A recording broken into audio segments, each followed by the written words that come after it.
Okay, on the count of 3. 1, 2, 3.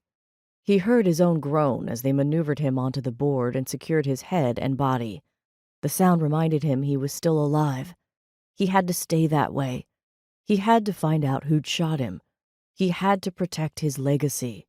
And he had to know if Rousseau was his only legacy, or if he had another one out there, one that was a living, breathing human being. Determination was suffocated by the fog enveloping his brain. "Stay with us, Mr. Brooks." The paramedics were talking again. They'd lifted him onto a stretcher and were moving. They were racing him through the lobby toward the front door. Strange, he didn't remember the elevator ride down. "Is he conscious?" Dylan grilled. "In and out." The glass doors blew open. Thick summer air enveloped them. Manhattan pollution. A hint of it seeped around the oxygen mask and invaded his nostrils. There were flashing lights, police cars flanking the ambulance. One cop rushed up to the paramedics. More ran into the building.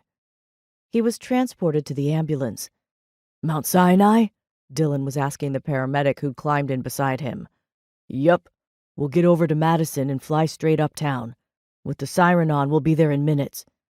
I'm riding with you." Dylan was getting in even as he spoke.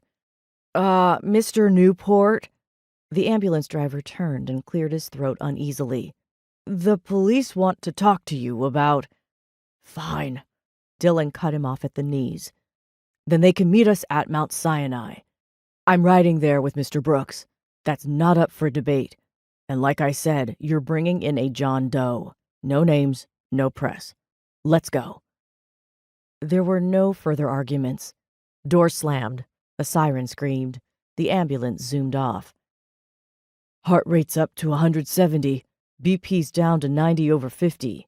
The paramedic leaned closer. "Mr. Brooks, can you tell me how old you are?" "Too old. 50. His voice mingled with the scream of the siren. The traffic on Madison Avenue seemed to part like the waters of the Red Sea. "Carson." Dylan's voice was low, very close to his ear. "Still alive," he managed. "I never doubted it. You're indestructible." "Yeah, tell that to whoever did this." "Talking isn't what I have in mind for that bastard." A pause. "Did you see who it was?" "Saw nothing. Too fast. And from behind." Carson drew a slow, raspy breath. "Dylan." "We'll get him, Carson. Don't worry." "Not that." A weak shake of his head. He was fading.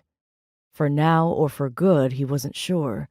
But just in case he'd be around to hear the answer, he had to try. "That situation I was wrestling with, the confidential one. I remember." He swallowed, fighting the waves of darkness. "If I've got a kid, I want to know. Find out.